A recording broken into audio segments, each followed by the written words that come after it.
Hello students, आज हम कक्षा 10वीं के गणित भाग 1 में प्रकरण 5 हमारा चल रहा है संभावता। संभावता में हम आज पढ़ेंगे प्रकीर्णन प्रश्न संग्रह 5 के पहला, दूसरा, तीसरा और चौथा सवाल। ठीक है, तो यहाँ पर देखो, ये हमारा प्रकीर्णन प्रश्न संग्रह 5 है। पहला क्वेश्चन क्या दिया है, नीचे दिए गए बहुवैकल्पिक प्रश्नों के उत्तर में से सही विकल्प चुनिए। यानी कि एमसीक्यू का क्वेश्चन आया, मतलब तुम्हें आंसर्स भी दिए हैं, क्वेश्चन भी दिए हैं, सही आंसर क्या होगा चुन के लिखना है। देखो, एमसीक्यू का क्वेश्चन है, तुम डायरेक्ट भी लिख सकते हो, लेकिन एमसीक्यू का आंसर कैसे लिखना, वो तरीका वही होना चाहिए आंसर। अब यहाँ पे हमारा 1 है, 1 का आंसर और क्या होना चाहिए वो देखेंगे। अभी देखो, तुम्हें क्या बोला, कौन सी संभावता नहीं हो सकती, कौन सी संभावता नहीं पूछा, नहीं शब्द ध्यान देना। तो तुम लोगों को हमेशा देखो, जब पढ़ाई थी तो नोट लिखाई थी, नोट में बताया गया था कि संभावता 0 से 1 के बीच में होती है, न 0 से छोटी होनी चाहिए न 1 से बड़ी होनी चाहिए। और अगर प्रतिशत में लेना है तो 1 से 100% के ही इसमें होती है, न 1 से कम न 100 से अधिक। तो यहाँ पर जो ये प्रतिशत इस तरह से हुआ, तो यहाँ पे देखो संभावता 0 से 100 ना, 0 से 100। तो यहाँ पर हमें देखना भी, देखो कौन सा आंसर सही होगा, क्योंकि संभावता नहीं बोला है। 2.3 यानी 1 से कम हुआ। फिर यहाँ पे 1.5 देखो 1 से बड़ा हो गया, यानी कि ये संभावता नहीं है। ठीक है, आगे भी और देख लेते हैं, फिर आंसर लिखते हैं। फिर यहाँ पे दिया 15%, तो 15% ये संभावता हो सकती है। 0.7% ये भी संभावता है, क्योंकि 0 और 1 के बीच में, मतलब आंसर क्या आया यहाँ पे, बी। तो हमें आंसर कैसे लिखना है, 1 का बी। ठीक है, ये आंसर होगा। लिखने का एमसीक्यू का तरीका ये है। ठीक है, तुम चाहो तो आगे 1.5 लिखो, नहीं लिखोगे तो भी चलेगा, लेकिन 1 का बी इस तरह से लिखना है। चलो दूसरा क्वेश्चन देखते हैं। दूसरा क्या बोला, एक पासा फेंकने पर ऊपरी पृष्ठभाग पर 3 से कम आने की संभावता डैश होती है। यानी कि तुम्हें संभावता ज्ञात करना है, तो यहाँ पर आंसर 2 का क्या होगा। तब यहाँ पे तुम्हें देखो, ये संभावता ज्ञात करने के लिए क्या होगा, एक पासा फेंका है, एक पासा फेंका यानी एस क्या हुआ, 1 2 3 4 5 6, ये एस हो गया। तो एन एस कितना हो गया, 6 हो गया। और कम 3 से कम आने की संख्या, यानी ए कितना हो गया, 1 और 2, यानी कि एन ए कितना हो गया, 2। तो तुम्हें क्या बोला है, संभावता। तो पी ए क्या हो जाएगा, पी ए हो जाएगा N A upon N S, यानी 2/6। 2/6 मतलब इसको कट किए, तो कट करने पर हमें कितना मिला, 1/3। ठीक है, तो इस तरह से आंसर आया। तो अभी हमें जो है आंसर क्या मिला, हमको 1/3। 1/3 कहाँ है, ये वाला। तो यानी 2 का आंसर जो है, 2 का आंसर क्या है, बी। और 1/3 आंसर इस तरह से हमको लिखना है एमसीक्यू का। ये क्वेश्चन तुम सॉल्व करके दिखाओ तो भी चलेगा, नहीं दिखाओ तो भी चलेगा, लेकिन इस तरह से एमसीक्यू का आंसर होना चाहिए। क्वेश्चन नंबर डालो, ऑप्शन कौन सा वो डालो, उसके बाद आंसर उसका लिखोगे तो भी चलेगा, नहीं लिखोगे तो भी चलेगा, लेकिन ध्यान देना ये सब बातों का। चलो तीसरा क्वेश्चन देखते हैं, क्या दिया तीसरा क्वेश्चन, 1 से 100 में से चुनी गई संख्या के अभाज्य संख्या होने की संभावता डैश होगी। अब देखो, अभाज्य संख्या, तो हमें ये पता है 1 से 100 तक, यानी संख्या क्या है, 1 से 100, यानी कि एन एस कितना हो गया, 100। 1 से 100 ना, चूँकि ये हमारा देखो, हमें ये केवल डायरेक्ट आंसर निकालना है, इसके लिए हम ये शॉर्टकट कर रहे हैं, लेकिन जब हमें कैलकुलेशन करना रहेगा तब शॉर्टकट नहीं करना। तो हमारा एन एस कितना हो गया, 100। अभी हमारा ए क्या हो जाएगा, देखो अभाज्य संख्या, 1 से 100 के बीच में आने वाली अभाज्य संख्या, क्या क्या 1 से 100 के बीच में आने वाली है अभाज्य संख्या, यानी जिसका भाग किसी से नहीं जाता है, किसी के पहाड़े से भाग नहीं जाता है। तो यहाँ पे क्या होगा, देखो 2 3, ध्यान देना, एक अभाज्य संख्या नहीं है। 2 3 5 7 11 13, उसे तुम लोग ऐसे पढ़े हो ना, 17 19 23 23 क्या 29 31 37 41 43 47, ये सब अभाज्य संख्या है ना।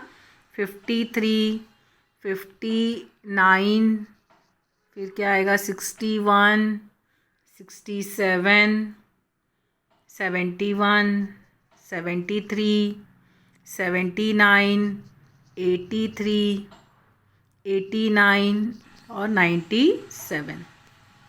टोटल कितने हैं देखो, 1 2 3 4 5 6 7 8 9 10 11 12 13 14 15 16 17 18 19 20 21 22 23 24 25। तो एन ए हमको मिला 25। ठीक है, ये एन ए हो जाएगा 25। तो हमें संभावता ज्ञात करनी है ना। संभावता क्या होगी, 25/100। 25/100 मतलब 1/4। तो कौन सा राइट आंसर हुआ, सी वाला। तो हमें क्या मिला आंसर। तो ये तो शॉर्टकट मेथड हमने अपनाया, ये रफ कार्य है हमारा। लेकिन अगर तुम कैलकुलेशन करके दिखाओगे तो अच्छे से फिर दिखाना, तब ऐसे शॉर्टकट नहीं अपनाना। और चूंकि एमसीक्यू है, हमें डायरेक्ट आंसर लिखना है, इसके लिए तुम जो है शॉर्टकट लेके निकाल सकते हो। और आंसर कैसे लिखोगे, आंसर क्या लिखोगे, क्वेश्चन नंबर 3 और 3 का सी। राइट आंसर क्या है, सी, 1/4। लिखते समय ये ध्यान देना, आंसर लिखने का एमसीक्यू का तरीका सही होना चाहिए। ठीक है, चलो अब चौथा क्वेश्चन देखते हैं। चौथा क्वेश्चन क्या बोला है, प्रत्येक कार्ड पर एक संख्या इस प्रकार 1 से 40 यह लिखी गई, यानी एक कार्ड है उसपे 1 से 40 तक यानी कार्ड्स हैं। 40 कार्ड थैली में हैं, इनमें से एक कार्ड निकाला गया तो कार्ड की संख्या 5 के गुणज होने की संभावना। अब देखो 40 कार्ड है यानी एनएस कितना हो गया 40, क्योंकि नमूना अवकाश क्या हुआ 1 से लेके 40 तक।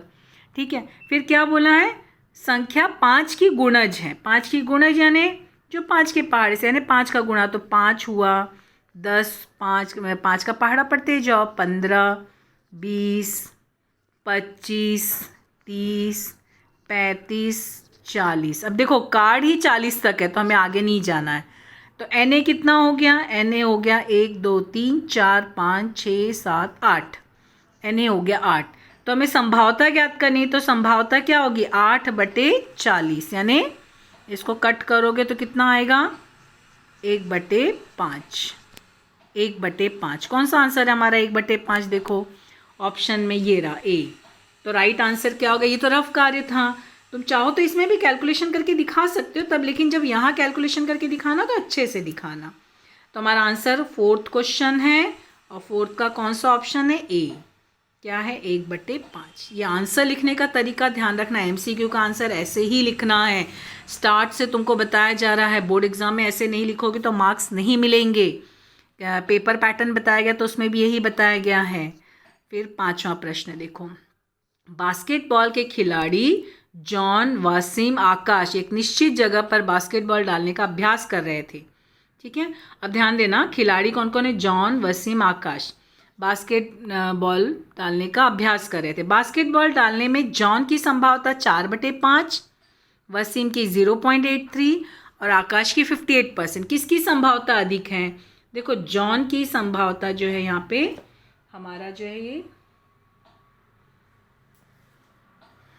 हमारा जॉन जो है, जॉन की संभावना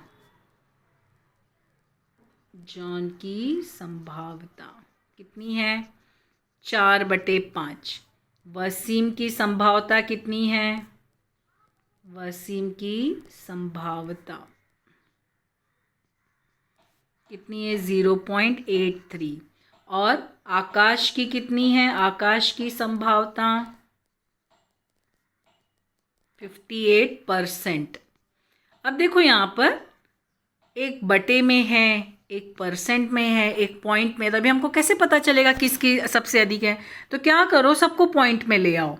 वैसे संभावना पॉइंट में नहीं लाई जाती है, लेकिन फिलहाल तुम जो है यहाँ पॉइंट में ले आओ। तो देखो इधर कितना हो जाएगा 4/5 यानी 0.8 हो गया।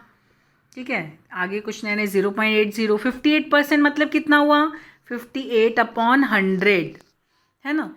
तो 58/100 हुआ। तो यहाँ पे कट पिट मत करने लगना, डायरेक्ट पॉइंट लगाओ 0.58। कैसे है 0.58, देखो बटे में 2 0 है ना, 0। अब देखो, अब हमें पता चल रहा है किसकी संभावना सबसे अधिक है। देखो ये 0.80 है, ये 0.83 है, 0.58 है। कौन किसका ज़्यादा है, वसीम की।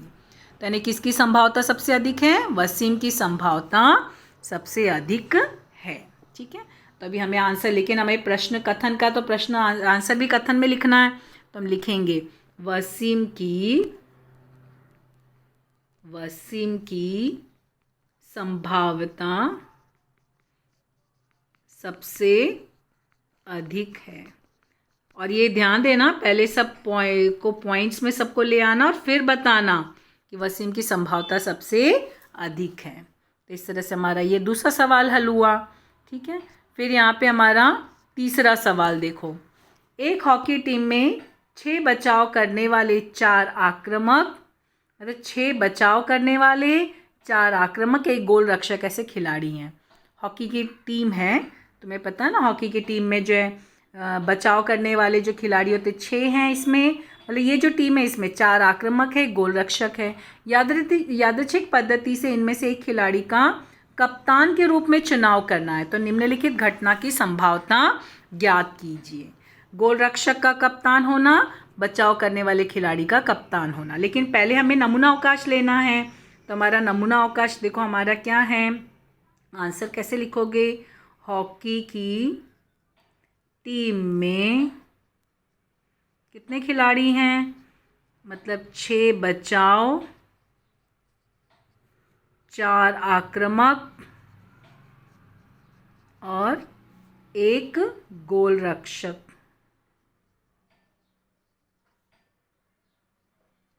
है। तो यानी एस क्या हो गया, एस तुम्हारा कितना हो गया, 6 बचाव, ठीक है, ये बचाव, 4 आक्रामक, 4 आक्रामक और 1 गोल रक्षक। तो NS कितना हो गया हमारा, 4 6 10 1 11। तो NS हो गया 11। ठीक है, ये हो गया हमारा नमूना अवकाश और नमूना अवकाश घटकों की संख्या। अभी हमें बारी बारी से हम क्या करेंगे, घटना लेंगे। तो पहली घटना क्या है, गोल रक्षक का कप्तान होना। तो यहाँ पे लिखोगे माना घटना ए बराबर, घटना ए बराबर क्या लिखोगे, गोल रक्षक का कप्तान होना। मतलब गोल रक्षक का, तो अभी यहाँ पे ए में कितने लोग हैं, गोल रक्षक कितने, 1 हैं, तो ए बराबर 1। तो NA कितना हो जाएगा, NA भी 1 हो जाएगा। ठीक है, तो हमें लेकिन अभी संभावना ज्ञात करनी है ना, संभावना ज्ञात करना है। तो ए की संभावना क्या हो जाएगी, PA बराबर NA बटे NS। ठीक है, तो NA कितना है, 1, और NS हमको कितने मिले थे, 11। तो PA बराबर क्या हो गया, 1 बटे 11। ये हो गया हमारा आंसर, क्योंकि ये कटेगा नहीं ना कुछ आगे, तो ये मिला। ठीक है, चलो अब हम दूसरा सवाल देखते हैं इसको। बचाव करने वाले खिलाड़ी का कप्तान होना। तो यहाँ पे क्या लिखोगे, माना घटना B बराबर, घटना B बराबर बचाव करने वाले खिलाड़ी का कप्तान होना। ठीक है, ये हमारा घटना B। तो B कितना हो जाएगा, B कितने हैं, टोटल कितने हैं बचाव करने वाले खिलाड़ी, 6। तो 6 यानी कि NB कितना हो गया, 6। ठीक है, यहाँ पे ध्यान देना 6 खिलाड़ी लिखना, क्योंकि ये हमारा जो है 6 खिलाड़ी, तब जाके NB 6। अगर हम खाली 6 लिखते तो 1 हो जाएगा ना।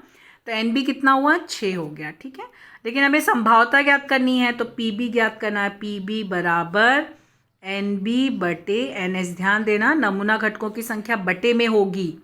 ठीक है, तो यानी कितना हुआ, 6 बटे 11। ये कटेगा नहीं, तो आंसर इतना ही रहेगा, PB बराबर 6 बटे 11। ठीक है, ये हो गया हमारा तीसरा सवाल हल हो गया। ध्यान से देखो, बहुत आसान है, संभावना तो सबसे इजी है, बस थोड़ा सा ध्यान रखना। ठीक है, अब यहाँ पे देखो चौथा क्वेश्चन। जोसेफ ने एक थैली में प्रत्येक कार्ड पर अंग्रेजी वर्णमाला का एक अक्षर इस प्रकार कुल 26 अक्षरों के कार्ड रखे। मतलब ऐसे कार्ड्स बनाए, एक में A लिखा है, एक कार्ड में B लिखा है, एक कार्ड में C लिखा है। अंग्रेजी वर्णमाला यानी अल्फ़ाबेट्स, तो अल्फ़ाबेट्स तुम्हें पता है ना टोटल 26 होते हैं। उनमें से अक्षरों का एक कार्ड यादृच्छिक पद्धति से निकालना हो तो निकाले गए कार्ड का स्वर होने की संभावना ज्ञात करो। ठीक है, तो अभी पहले हमें नमूना अवकाश लिखना है। तो S हमारा क्या हो गया, S हो जाएगा A B C D। अभी पूरा 26 लिखने की हमको ज़रूरत नहीं है, हम क्या करेंगे, डॉट डालेंगे और लास्ट अल्फ़ाबेट लिख देंगे Z, क्योंकि ये आगे कंटिन्यूटी है ना। NS कितना हो गया, NS बराबर 26। ठीक है, फिर हमें क्या बोला है, निकाले गए कार्ड का स्वर होना। अभी ध्यान देना, यहाँ पे तुम लोगों ने अल्फ़ाबेट्स कैपिटल्स में लिखा है, तो ए में भी तुम वही लिखोगे। तो अभी घटना ए हमारा क्या है, घटना ए क्या गया है, निकाले गए माना घटना ए ना, तो हमें यहाँ पे लिखना होगा माना घटना ए बराबर निकाले गए कार्ड का स्वर होना। स्वर जानते हो, वॉवल्स होना। तो वॉवल्स पढ़े हो ना, तो ए क्या हो गया हमारा, तुम्हें पता है ना, वॉवल्स में ए ई आई ओ यू ये वॉवल्स होते हैं, स्वर होते हैं। अभी देखो हमने एस में जैसा ABCD लिखा है, अगर स्मॉल लिखा है तो यहाँ स्मॉल लेना, अगर कैपिटल लिखा है तो वहाँ पे भी कैपिटल लेना। तभी यहाँ पे हम कैपिटल लिखें तो यहाँ भी कैपिटल AEIOU, ये हो गए स्वर। ठीक है, तो NA कितना हो गया, 1 2 3 4 5। तभी हम आगे लिखेंगे NA बराबर, NA कितना हुआ हमारा, NA हो गया 5। लेकिन हमें क्या बोला है, संभावता ज्ञात कीजिए। तो संभावता यानी PA बराबर NA बटे NS। ठीक है, तो NA कितना मिला हमको, PA, NA हमको मिला है 5, NS कितना मिला है 26। तो ये दोनों कटेंगे कहीं नहीं, तो हमारा ये आंसर होगा। तो संभावता क्या हुई, 5 बटे 26। ठीक है, तो ये इस तरह से हमारा जो है प्रकीर्णन प्रश्न संग्रह 5 के हमारे पहले 4 प्रश्न कंप्लीट हुए। बाकी के हम लोग अगले वीडियो में पढ़ेंगे। Thank you.